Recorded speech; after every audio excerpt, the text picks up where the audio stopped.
강사님을 소개하도록 하겠습니다. 예, 아까 소개한 대로 영화부에서 섬기고 계시는 조은영 사모님, 전도사님이십니다.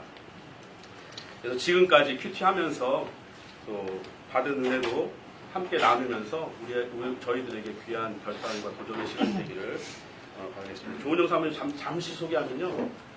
조은영 사모님은 학부 때 사학을 전공하셨습니다. 사학 전공하시고 또 웨스트민스터에서 4년 K-매치라는 신학연구과정 4년간 마치고 내년 5월에 졸업할 계획이 있으시고요. 큐티를 한 30년 전에 시작하셨대요. 중학교 2학년 때부터.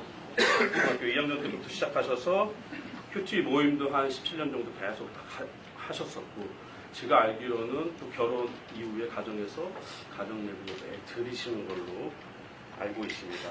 그리고 대학교 때 선교 나가셔서 단기 선교사로 있으면서 현지인 전도하고 제자 양육하면서 그 가운데서 또 큐티를 또 중심으로 또 큐티와 선교를 중심으로 이렇게 사역한 그런 이력도 있으십니다. 다 아는 것처럼 현재 영화부에서 섬기시면서 교사 선생님들과 큐티 모임도 인도하고 계십니다. 조은영 전도사님 나와서 또 큐티 강의하실 때 힘찬 박수로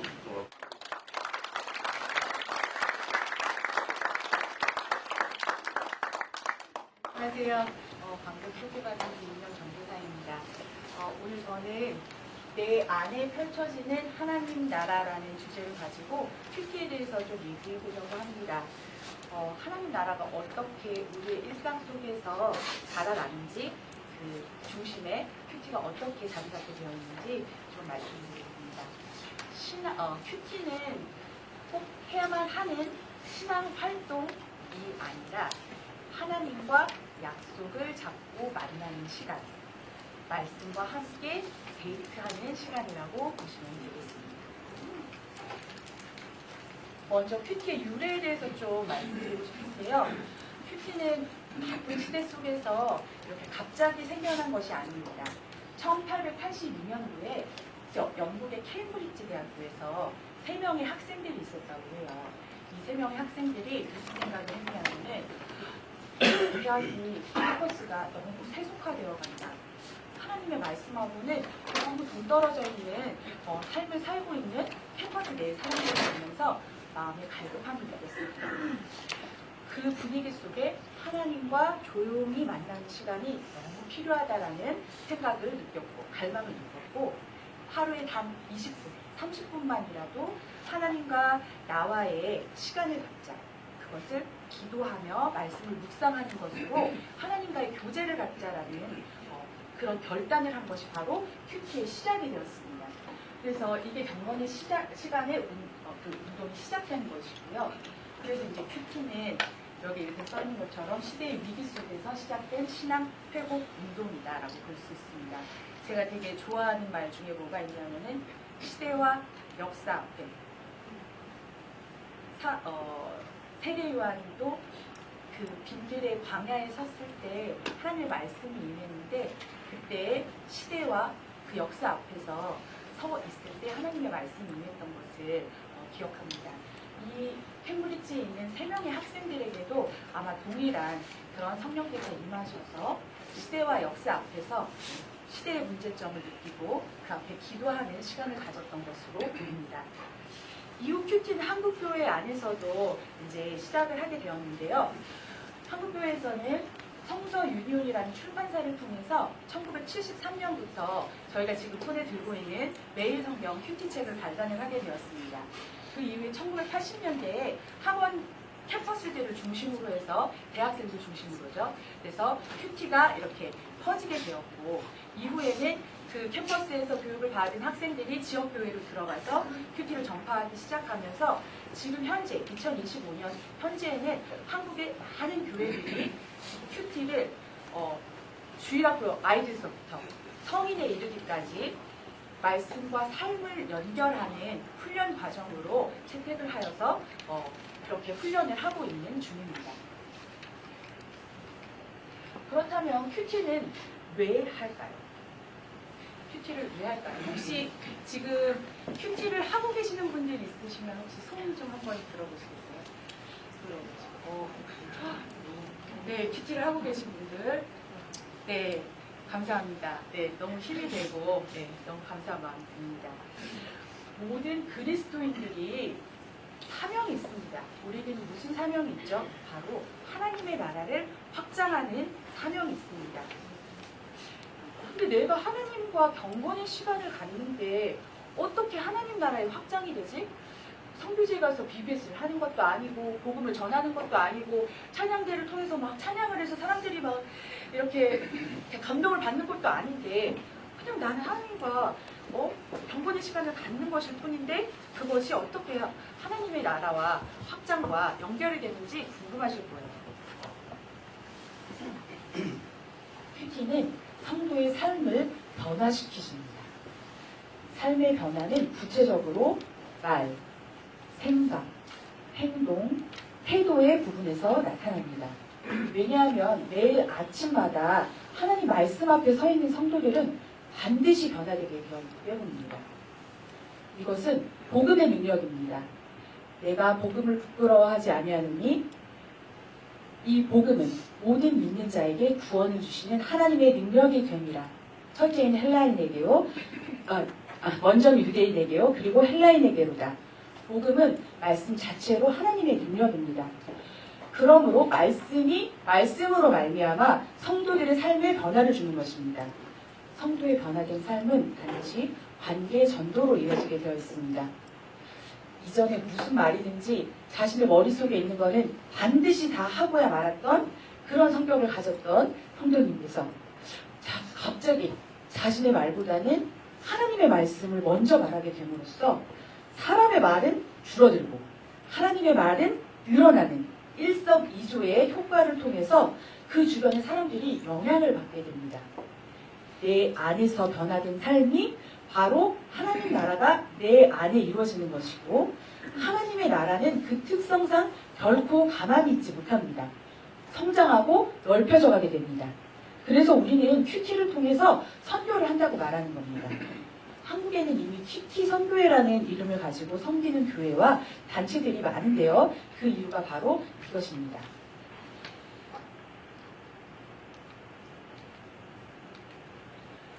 그렇다면 구체적으로 큐티란 무엇일까요? 큐티는 하나님과의 관계를 회복하는 시간입니다. 하나님과의 관계를 회복한다고요? 이 말씀들 많이 들어보셨을 것 같아요. 하나님과 올바른 관계를 가져야 다른 관계들이 형성하고 모든 것이 이제 올바르다라는 이야기들을 갖는데 이게 구체적으로 무슨 말인지 한번 나눠보도록 하겠습니다.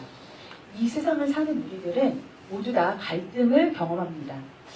성도들의 갈등은 신학적으로는 이미와 아직 사이의 딜레마로 볼 수가 있습니다. 우리는 이미 구원을 받았습니다. 하지만 우리의 구원은 아직 완성되지 않았습니다. 예수님과 함께 영화로운 상태에 들어가는 것을 바로 우리의 구원의 완성이라고 볼 때 우리는 그 사이에 끼어있는 상태입니다.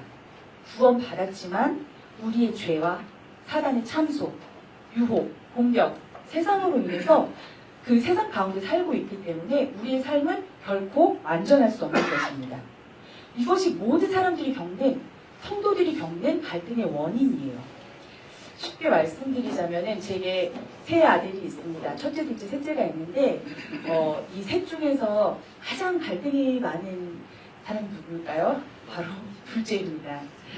형한테 치고 막내 치고 올라오고 이러면은 딱 끼어가지고 굉장히 많은 갈등을 겪습니다. 끼어있는 상태, 바로 우리 성도들의 상태라고 할 수 있습니다. 그렇다면 이 갈등을 어떻게 극복할 수 있을까요? 바로 성도의 성화를 통해서 가능하게 됩니다. 구원이 완성되는 과정에서 신비의 영역이라고 할 수 있는 성화가 이루어집니다. 성화가 어떻게 이루어지는지는 아무도 몰라요. 그 과정을 설명할 수 있는 사람은 아무도 없습니다. 그래서 신비라고 합니다. 하지만 우리가 고난이 축복이다라는 말을 그리스도인들이 이해할 수 없지만 그것을 받아들이잖아요. 고난이 축복이라는 것은 정말 세상에서 봤을 때는 말도 안 되는 말입니다.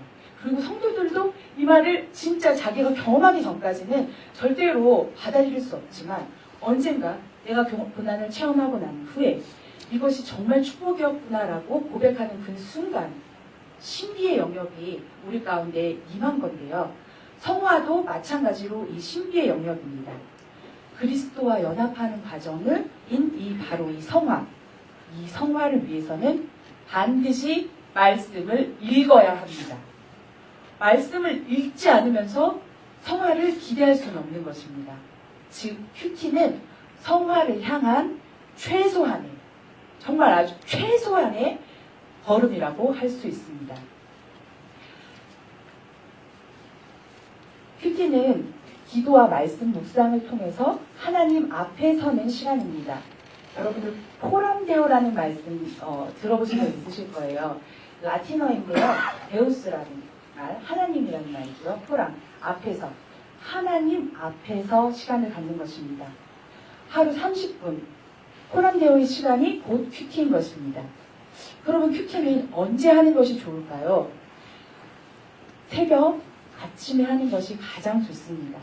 아무런 세상에 잡음이 들리지 않았을 때, 아무런 정보가 내 귀에 들려지지 않았을 때 하나님의 말씀을 내 귀에 가장 먼저 들려주는 것이 바로 큐티입니다.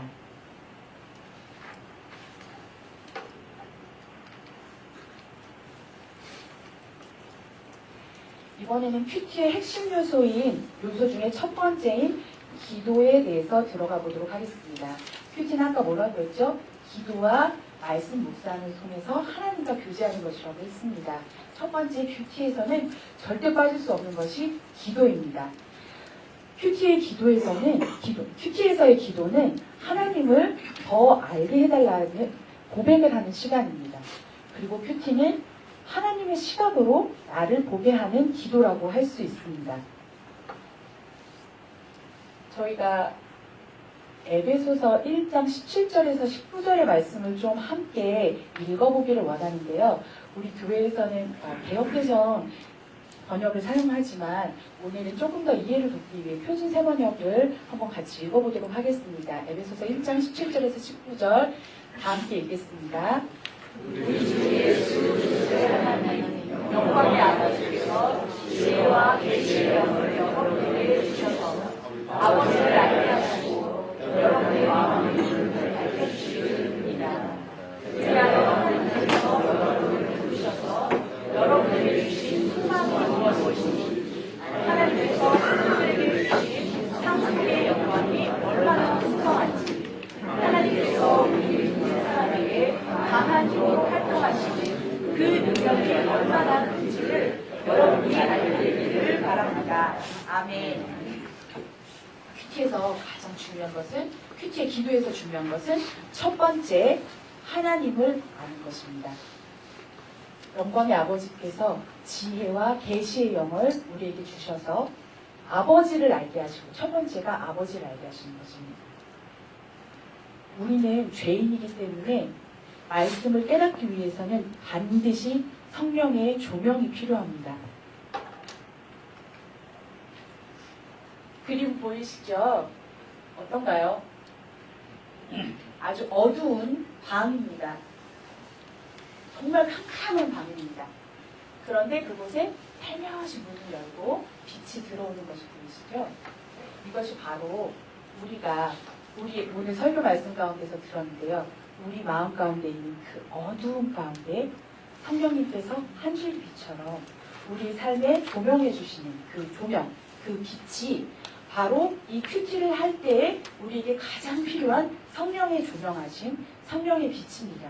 그런데 이 빛은 어떻게 우리 가운데 임하냐면은 우리가 간구할 때, 우리가 기도할 때 하나님께서 우리 가운데 비춰주시는 거예요.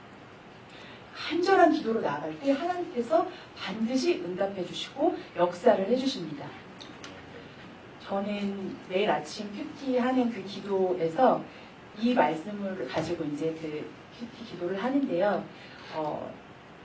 정말 간절하게 기도하는 것은 뭐냐면은 하나님, 제가 어떤 죄인지를 깨닫게 해주세요.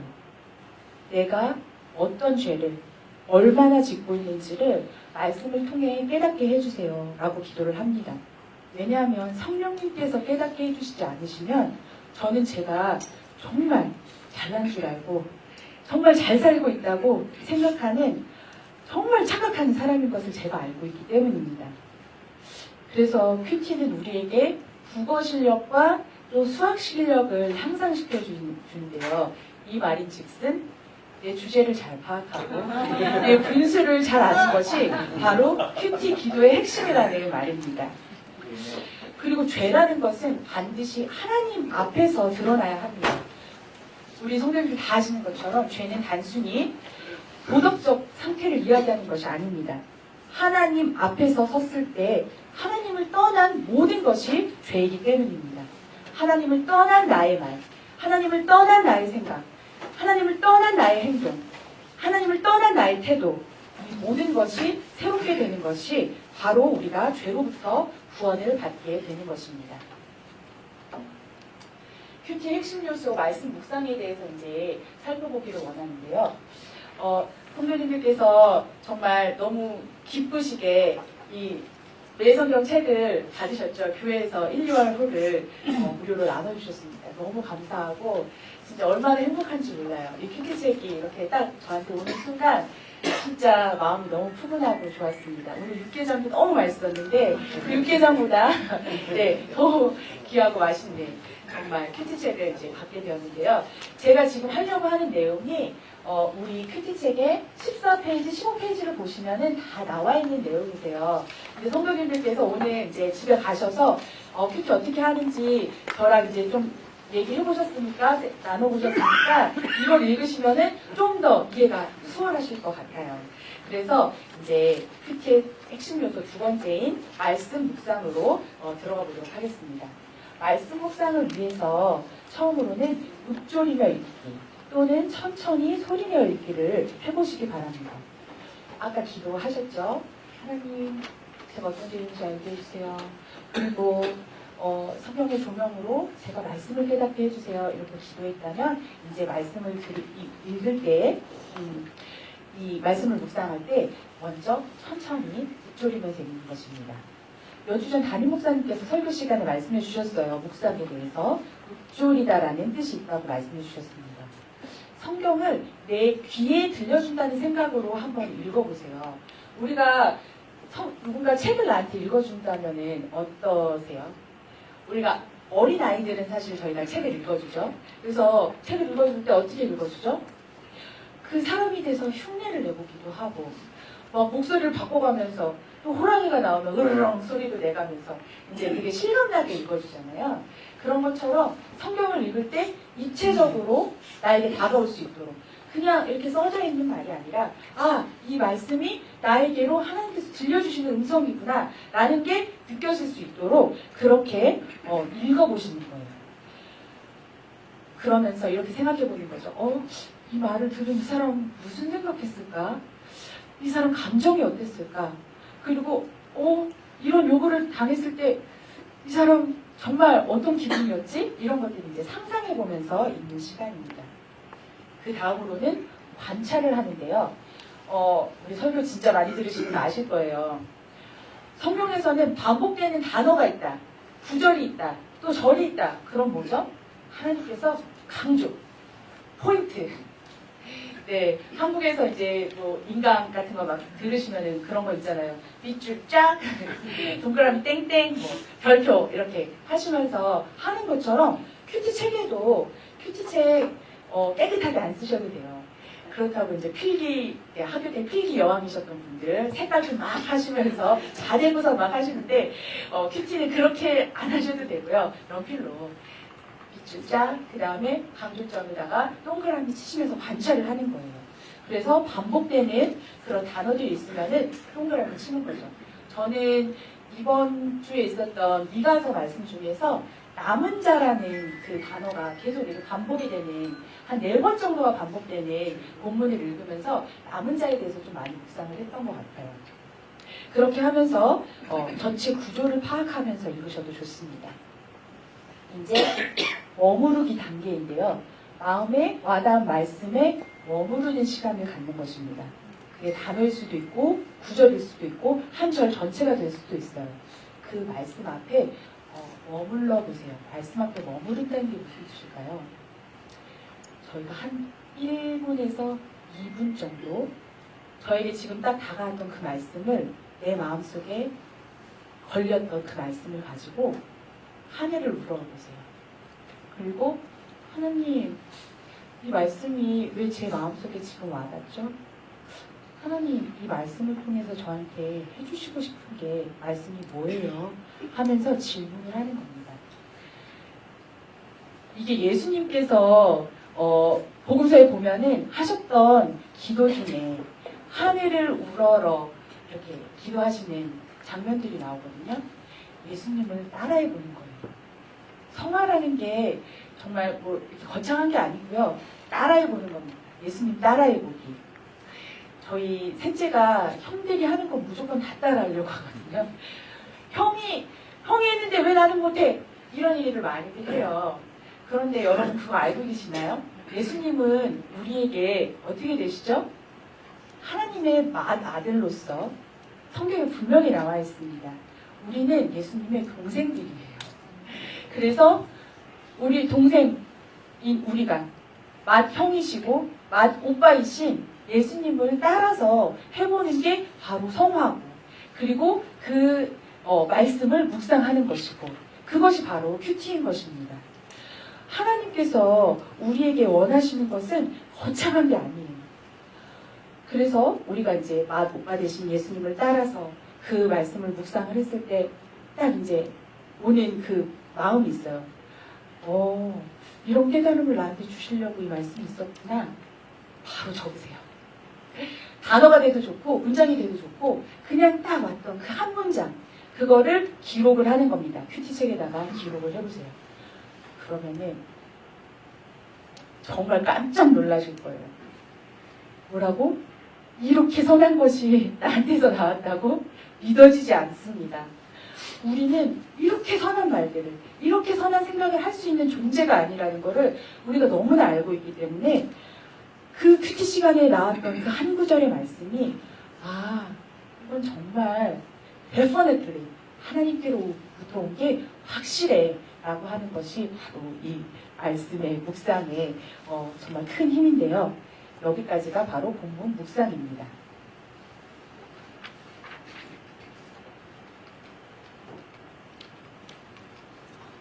네, 이제 큐티의 적용 단계를 들어가겠습니다. 많은 분들이 큐티를 알고 계시지만 이 적용 부분을 가장 어렵다고 하십니다. 적용을 어떻게 할까요? 이 적용을 위해서 한 가지 틀을 좀 알려드리도록 하겠습니다. 바로 성경을 구속사의 흐름으로 이해하는 것인데요. 구속사라는 게 무엇일까요? 구속사는 바로 구원에 관한 이야기입니다. 구속사를 이해하기 위해서는 이 틀이 중요합니다. 창조, 타락, 구속, 새창조. 큐티의 내용에는 자기 성찰이 포함이 될 수 있지만 자기 성찰이 전부는 아닙니다.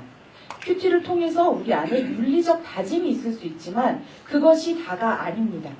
큐티는 하나님과의 교제이기 때문에 반드시 영적인 프로세스가 이루어지게 되는데 바로 그것이 이것입니다. 창조, 타락, 구속, 새창조의 틀이죠. 성경 전체는 이 틀 안에서 인간과 세상의 모든 문제, 사건과 사고를 해석하도록 말씀하고 있습니다. 그렇기 때문에 말씀 묵상 운동인 큐티를 통해서도 우리는 이것을 적용해야 합니다. 이게 무슨 말일까요? 하나님께서는 바로 인간을 구원하시기 위해 성경을 주셨습니다.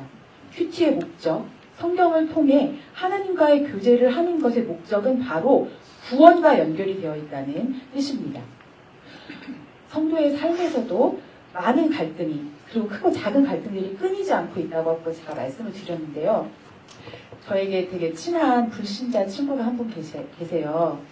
제가 몸이 아픈 어느 날 이런 말씀을 하셨어요. 아니, 목사 사모가 왜 아파? 목사 사모면은 하나님이 안 아프게 해줘야 되는 거 아니야? 이렇게 말씀을 하신 거예요.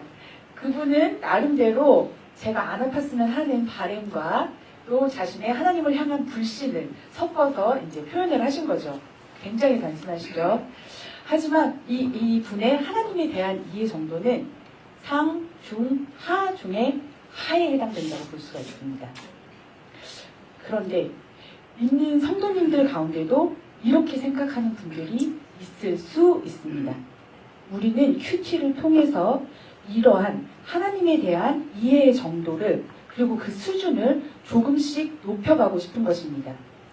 우리의 삶에 늘 다가오는 문제들, 질병, 고통, 괴로움, 내 힘으로는 도저히 이해할 수 없는 사건들에 대해서 그것에 대한 하나님의 생각을 알 수만 있어도 우리는 사라집니다. 즉, 내 삶의 사건들을 성경을 통해 해석만 할 수 있어도 우리는 살 수 있다는 말입니다. 하지만 나한테 왜 내게 이런 일이 일어났지? 왜 도대체 이런 사건들이 일어난 거야? 이게 해석이 안 되면, 말씀 안에서 해석이 안 되면 우리 마음이 너무 답답하고 어떨 때는 죽을 것만 같고 이런 일까지 일어나게 하신 하나님이 원망이 되고 하는 그런 과정을 겪게 되는 것입니다. 너무 안타깝죠? 하나님께서는 세상을 질서 있게 만드셨습니다. 세상은 하나님께서 만드신 질서와 패턴에 의해서 돌아갑니다. 하루가 있고 일주일이 있고 그리고 또 한 달이 있고 1년이 있습니다. 다시 1년이 지나면 다시 1년이 시작이 됩니다. 이 모든 것이 패턴입니다. 말씀을 해석할 때도 패턴을 가지고 해석을 하는 것인데요. 창조, 타락, 구속, 새 창조입니다. 말씀 적용 단계에서 지금 꽤 많은 내용이 나왔어요. 이제 정말 적용을 해보겠습니다. 아까 관찰한 본문 가운데서 내일 성경에 늘 나와 있는 질문은 무엇이냐면은 하나님은 어떤 분이십니까? 라는 어떤 분이신가요? 라고 생각을 해보는 것입니다. 이때 하나님은 창조주 하나님이십니다. 여기에 나오죠. 창조, 맨 처음 창조를 생각해 보시기 바랍니다. 창조주와 피조물 구분이라는 말을 들어보셨는지 모르겠어요. 이사야서 55장 8절과 9절에 보면 이 말씀이 나옵니다. 여호와의 말씀에 내 생각은 너희 생각과 다르며 내 길은 너희 길보다 높아서 하늘이 땅보다 높음 같이 내 길은 너희 길보다 높고 내 생각은 너희 생각보다 높으니라. 저는 이 말씀을 제 삶에 어떻게 적용을 하냐면요. 내 생각은 하나님의 생각보다 높을 수 없어. 그렇기 때문에 하나님의 생각을 알기 전까지는 절대 이 내 생각이 맞다고 주장하면 안 돼. 다른 사람이 어떤 말을 한다고 해도 마찬가지야. 그 사람의 말이 논리적으로나 이성적으로나 또는 기독교적 사상적으로도 맞는 말이라고 해도 다 믿을 수는 없어. 왜냐하면 그게 하나님의 뜻인지 아닌지 우리는 몰라. 하나님의 생각이 제일 중요해. 그래서 나의 생각을 사로잡아서 하나님의 생각 아래 복종시키는 것. 그것이 바로 창조주 하나님을 우리 삶 가운데 인정하고 나의 피조물로서의 태도를 가지고 말씀을 적용하는 것입니다. 두 번째로 나에게 주시는 교훈은 무엇인가요? 라는 질문을 통해서 우리는 타락을 생각해 보게 됩니다. 우리는 모두 죄인입니다. 큐티를 하는 그 순간에 혹 내 마음을 기쁘게 하는 것들을 생각해 보시고요. 혹 내 마음을 괴롭게 하거나 또 누르고 있는 것들을 한번 생각해 보세요. 기쁘게 하는 것들은 그 기쁨의 근원이 어디에서 나오고 있나요? 하나님으로부터 온 구원의 기쁨인가요? 아니면은 내가 그동안 이루기 원했던 일들이 이루어짐으로 인해서 온 기쁨인가요? 기쁨의 종류를 나눠보는 이유는 진짜 그리스도인의 삶에서 진정한 기쁨은 가장 큰 기쁨은 구원의 기쁨이 되어야 함을 말하기 위함입니다. 나는 나의 구원으로 인해 그리고 내 주변의 사람들의 구원으로 인해 기뻐하고 있나? 이것은 사역자들 또는 장로님, 재직들 이런 분들이 고민이 아닙니다. 그리스도인이라면 누구나 갖고 있어야 할 고민이고요. 이것이 바로 이제 큐티를 하면서 우리가 구속사적으로 우리를 생각해보게 하는 질문들입니다. 반면에 내 마음을 괴롭게 하거나 또 누르고 있는 것들이 있나요? 그것이 어떤 사람과의 관계 때문이든 나의 상황과 환경이 안 좋은 쪽으로 흘러감으로 인해서 오는 두려움과 괴로움일 수도 있습니다.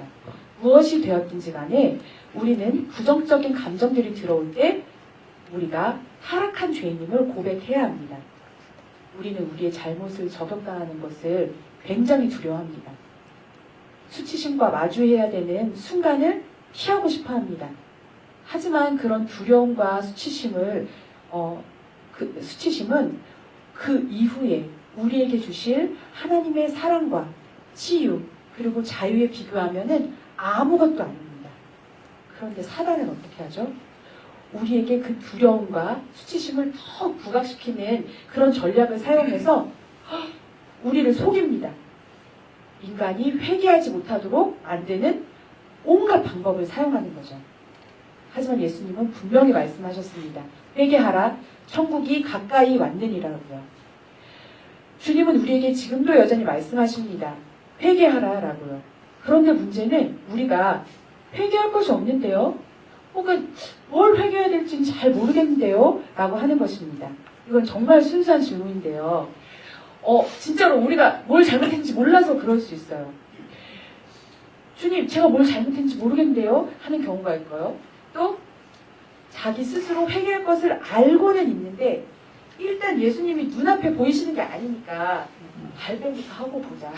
우리 발부터 내밀고 보자. 라는 심정이라고 할 수 있겠습니다.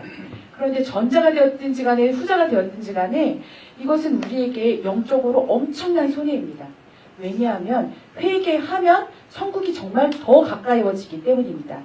오늘 큐티 세미나의 부제목인 하나님의 나라, 내 안에 펼쳐지는 하나님의 나라, 이 제목이 바로 회개와 직결되어 있습니다.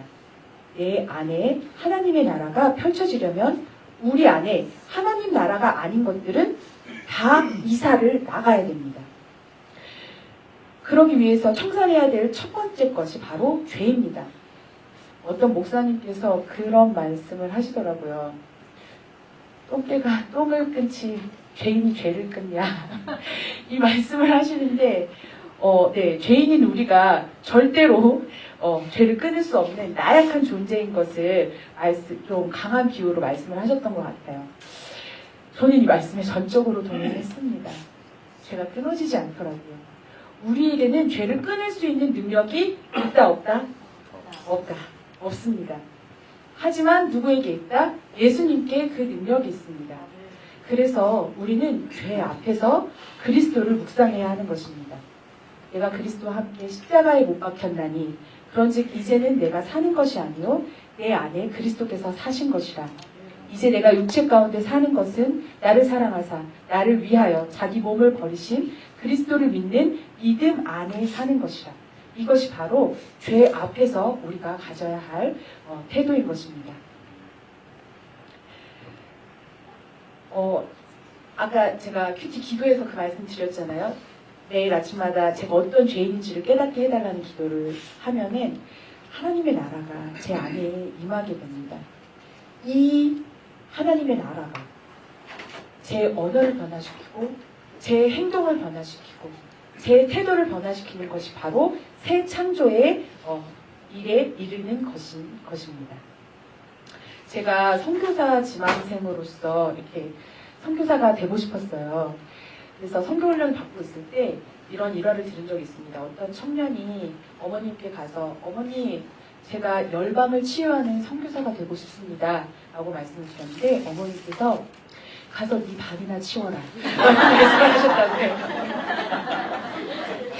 그 이야기를 처음 들었을 때는 정말 너무 이게 막 너무 웃기고 진짜 그런 이야기인 줄 알았는데 그 이후로 제 삶 속에 20년이 넘도록 지금까지 굉장히 깊이 남아있어요.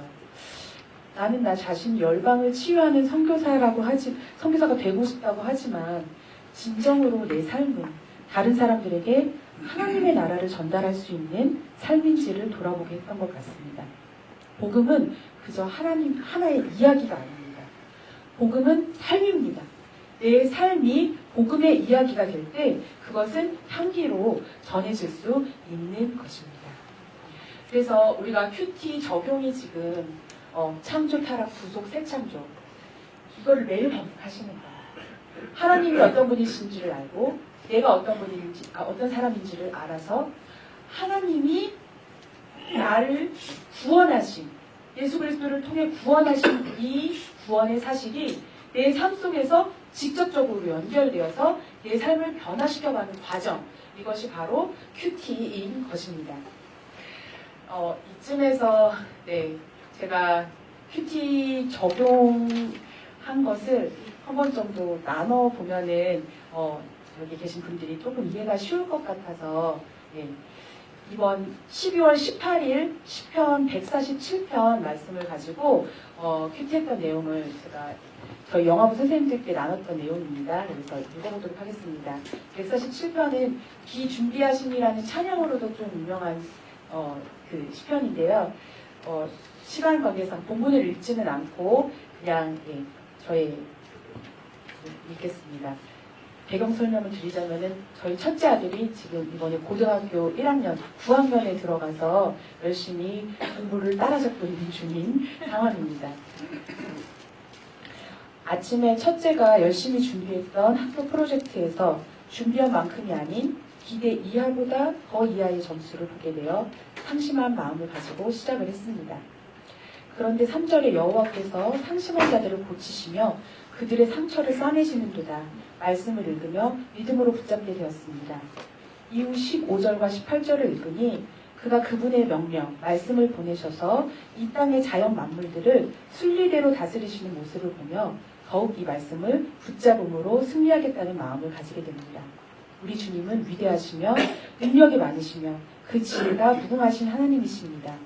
그분은 겸손한 자를 붙드시며 말에 힘센 것, 사람 다리에 힘센 것을 기뻐하시는 것이 아니라 여호와를 경외하는 자들과 그의 인자하심을 바라는 자들을 기뻐하십니다. 아이의 학교 프로젝트를 지난 몇 주간 함께 도우며 준비했기 때문에 저 또한 상심이 있었습니다. 하지만 하나님께서 겸손을 기뻐하시는 것, 또 우리가 힘센 것을 기뻐하지 않으시고 도리어 주님을 경외하며 주님의 인자하심을 바라는 것을 기뻐하시는 것을 알고 그 말씀에 순종하는 마음으로 돌이키니 저의 상한 심령을 주님이 말씀을 보내셔서 고쳐주신 것을 경험합니다. 억울한 마음이 크다고 나의 힘을 과시해보려는 마음의 교만이 물리쳐짐을 경험합니다. 말씀을 보내사 우리를 고치시는 주 하나님, 당신의 크고 위대하신 이름을 찬양합니다. 그러고 나니 13절에 내 문빗장을 견고히 하시고 내 가운데에 있는 너의 자녀들에게 복을 주셨으며 라는 이 말씀이 마음에 들어옵니다. 아멘. 이미 저의 자녀들에게 복을 주신 하나님, 그분의 축복이 자녀들에게 흘러갈 것을 믿음으로 붙잡기 원합니다. 읽고 듣고 보았지만 정작 내 자녀들에게 임하는 축복을 잘 인정하지 않는 저의 모습이 있는 것 같습니다. 현실의 모습들을 세상의 기준으로 판단하는 저의 죄성 때문입니다. 기도하며 저의 믿음 없음을 회개합니다. 이 말씀에 대한 적용으로 하나님, 말씀이 진짜 현실인 것을 붙잡겠습니다. 상한 마음을 말씀으로 고쳐주신 하나님께 감사함으로 오늘 하루 주님을 찬양하는 삶 살겠습니다.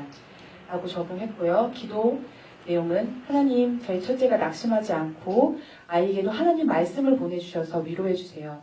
12월 28일부터 31일까지 있는 YSY 리트릿을 통해서 주님을 인격적으로 만날 수 있기를 기도합니다. 아멘 하고 큐티를 마쳤습니다. 이렇게 큐티는 다른 게 아니고요. 내 삶 속에서 일어나는 일들과 나의 감정과 나의 사건들과 하나님의 말씀을 접목시켜서 단 한 가지만이라도 오늘 내가 붙잡고 살아가야 될 말씀을 붙잡고 살아가는 것.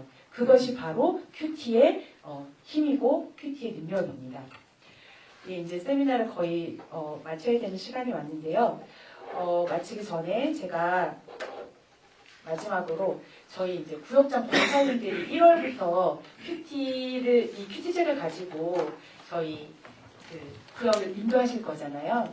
그래서 참 이게 이 트랜지션이 좀 스무스하게 되기 위해서는 정말 기도가 많이 필요할 것 같아요. 그래서 제가 진짜 이번에 기도하면서 준비를 해봤는데요. 저희가 처음부터 큐티를 나누기에는 아마 무리가 있을 것입니다. 왜냐하면 아직 큐티를 어떻게 하실지 이제 처음 배우셨고 이제 시작을 하는 단계이기 때문에 네, 그룹 큐티 나눔을 1월 첫 주에 있는 큐티 나눔을 좀 말씀드리겠는데요. 1월 첫 주가 이제 창세기 1장부터 시작해서 이렇게 진행이 되고요. 첫 주 구역 예배에 선하게 창조된 세상이라고 해서 창세기 1장 1절부터 13절까지의 말씀을 가지고 이제 여기에 질문이 있고 그 다음에 답을 다는 형식으로 이렇게 진행이 될 거예요. 그런데 이 질문에 답하는 거는 그렇게 어렵지 않습니다.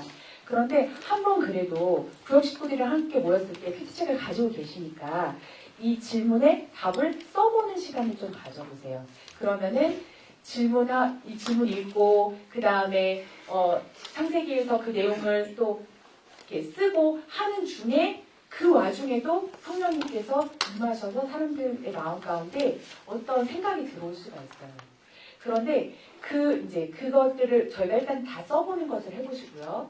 그 다음에 이제 나눔 포인트가 여기 나와 있습니다. 나눔 1. 그래서 창조의 첫 순간 하나님은 혼돈하고 공허하고 어두운 곳에 빛을 명하셨습니다. 말씀의 빛이 비추자 혼돈과 공허와 어둠이 물러가고 질서와 충만과 밝음이 도래했습니다. 올 한 해 내 안에서 사라지기를 원하는 혼돈과 공허, 어둠이 무엇인지 나눠봅시다.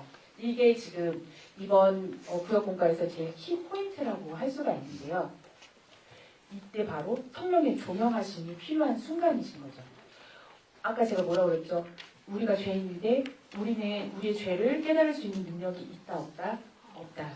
성령님께서 빛을 비춰주셔서 우리 가운데 혹시라도 우리가 짓고 있는 죄 또는 우리의 연약함들을 고백할 수 있는 그런 시간이 구역 공과 시간에 이루어진다면은 이것은 정말 어마어마한 일입니다. 그래서 제가 구역 권찰님들과 또 구역장님들께 부탁드리고 싶은 건 뭐냐면은 구역 예배를 언제 하실지 모르겠지만 정말 이번 1월 달에 있는 구역 예배를 위해서 기도를 많이 해주셨으면 좋겠어요. 그리고 기도하시면서 하나님 우리 구역 식구들이 이 나눔을 할 때 그냥 피상적인 대화를 하는 것이 아니라 정말 성령께서 우리에게 비춰주셔서 하나님이 보여주신 그것들을 가지고 나눔을 할 수 있도록 주님 성령의 조명하심을 우리 가운데 보여주세요. 그리고 큐티가 아니라 이것들을 나눴을 때 여러분 혹시 이런 일들을 제가 저는 상상하기를 되게 좋아해가지고 시뮬레이션 좀 많이 하는 스타일인데요. 그래서 어떤 우리 구역 예배에서 어떤 분이 나눴어요. 내 안에 사라지기를 원하는 혼돈, 공허, 저한테는 이런 문제가 있습니다. 그게 정말 실질적인 삶의 문제일 수도 있어요. 재정의 어려움 또는 관계 어려움 아니면은 정말 눈앞에 있는 논문의 어려움 여러 가지 것들이 있을 수 있어요. 그런데 그 앞에서 그분이 그런데요 제가 지금 이 문제 앞에서 씨름하고 있는데 제가 짓고 있는 죄가 있습니다. 이런 죄를 짓고 있어요. 혹시 그런 말씀을 하실 수도 있어요. 그런데 그때 우리의 반응이 중요합니다. 하나님께서 그 성도님을 어떻게 보시는지 하나님의 마음이 우리 안에 들어와 있어야지만 그 성도님께서 그 말씀을 하셨을 때 우리가 그것을 드디어 말했네. 저 사람 그 뒤에 있는 거 내가 전부터 알고 있었는데 드디어 말했어. 역시 하나님 최고야. 이러면서 우리 마음에 들어온 그런 생각이 들어오고 그걸 표현한다면 그 구역예배 될까요? 안 될까요? 절대 안 됩니다. 폭 망하는 거예요. 그 구역예배 살아나려면 어떻게 해야 되죠? 그 말씀을 그 고백을 하기까지 성령님께서 그 형제님 가운데 그 자매님 가운데 어떻게 일하셨는지를 정말 우리가 하나님의 마음을 따라가야 되는 거예요. 그래서 제가 영화부 큐티 모임을 하면서 우리 선생님들한테 가장 칭찬 많이 하고 가장 격려 많이 하는 게 뭐죠? 나 선생님? 자신의 연약함, 고백. 자기 삶에 있어서 문제 드러났을 때 그것을 피하지 않고 하나님 앞에서 해결하려는 태도 보이실 때 저 진짜 박수 칩니다. 너무 잘하셨어요. 하나님께서 죄인들이 회개하고 돌아오는 것을 너무 기뻐하시잖아요. 구역이 그런 공간이 된다면 어떤 일이 일어날까요? 우리 영생교회 안에 이 구역 모임 안에 이런 영적인 나눔들이 그래서 하나님 저 진짜 너무 힘들고 어려웠지만 하나님 말씀 앞에 제 연약함, 제 죄 다 고백하고 나아갈 테니까 주님 저 좀 살려주세요. 저 좀 일으켜주세요 했을 때 그 고백을 받아들이는 성도님들이, 구역장 권찰님들이 아유 정말 하나님이 당신 얼마나 사랑하시는지, 여러분들 얼마나 사랑하시는지, 그리고 이제까지 이 일을 하시기 위해 하나님께서 해오신 일들을 찬양하시면서 그분들을 감싸 안아주신다면은 아마 우리 구역 분위기 바뀔 것입니다. 저는 하나님의 나라가 권능으로 임하는 것을 정말 보고 싶습니다. 제가 대학교 때 죄를 많이 지었어요. 정말 제 마음 가운데 너무 세상 욕심이 컸고 신촌에 가서 살고 싶었고 신촌에서 정말 뭔가 날리고 싶은 그런 욕심이 굉장히 컸습니다. 그런데 신촌에 가보니까 소돔과 고모라가 따로 없더라고요. 가서 발을 딛는 순간 모든 게 죄예요. 죄를 정말 많이 지으면서 하나님께 기도했던 것이 하나님, 근데 이게 제 혼자만의 잘못은 아니더라고요. 영적인 세력이 있어요. 사단이 완전히 밟아놨어요. 대학가를 먹어놨고. 하나님, 저는 사단이 어떤 잣대로 붙잡고서는 쫙 돌려요. 대학생들의 생각, 머릿속에 사상 붙잡아 놓고서는 너 여기서 여기로 쫙 가. 너 삼성 가. 너 현대 가. 거기 가는 게 세상의 중심으로 가는 거고 니네가 살아가야 되는 거야 라고 하는 그것들을 보면서 하나님께 기도했습니다. 하나님, 하나님의 나라가 대세가 되게 해주시고 하나님의 나라가 이 사람들의 생각을 움직이게 해주세요. 그런 기도들을 했습니다. 우리 교회에 하나님의 나라가 임하기를 원합니다. 큐티를 통해서 그렇게 될 수 있다고 저는 믿습니다.